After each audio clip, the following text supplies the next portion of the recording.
and it comes from the Hobica Law Firm. And they provide the money, and we give it away. I love it.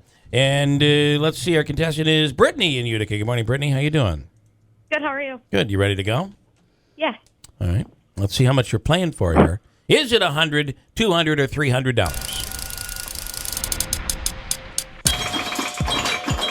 $100. All right, for $100. For $100, here is your question. We're going to go with history. Do you love history? I do. Okay, this could be yours then. Gettysburg was the bloodiest battle of the Civil War. What was the bloodiest conflict of the Revolutionary War? Ready, go. I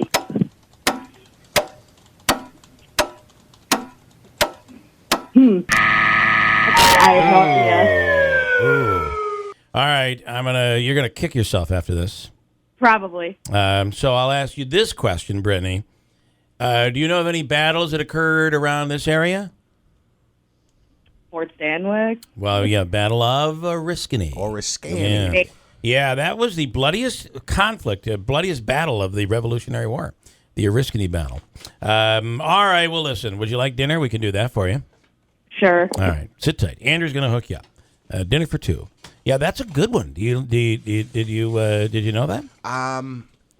If I had to guess, I would have guessed Oriskany. Not to give away the secret sauce, but you often try to. I do like the local. That's why I'm saying. I mean, sometimes you could go with something local if you don't know, because I tend to like to use the local questions.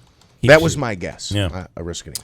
Yeah, that is, and we've gone through a lot of local questions, a lot of big local questions, like America's oldest sports venue, which is Saratoga. Saratoga.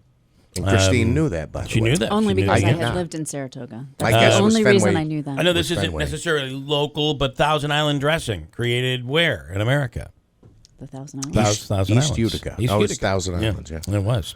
All right, I have a guy coming up. Now, I think we should give this disclosure.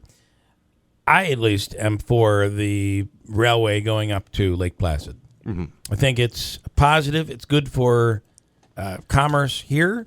The Adirondack Railway continues to be selling out trips. I mean, they're really, now it goes just up to Thundera now, right? So the idea would be to repair the tracks that are already there, take it all the way up to Lake Placid.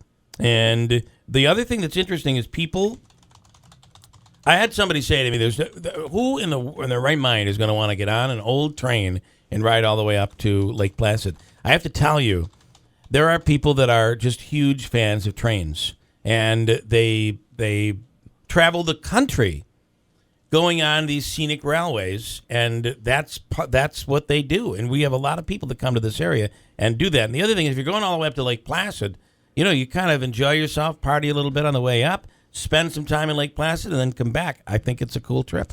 I think it'd be very good for here, and I think we'd make a lot of money off it, which is good for us. So, but there is a group out there that's against it. I just want to say I'm for it, and I'm okay with that. I hope the other person that's coming on is going to be okay with it, but they're very much against it, and we'll get into it coming up. And you're going to have them on, and we're going to understand where they're coming from. I'm going to berate him and say things about him.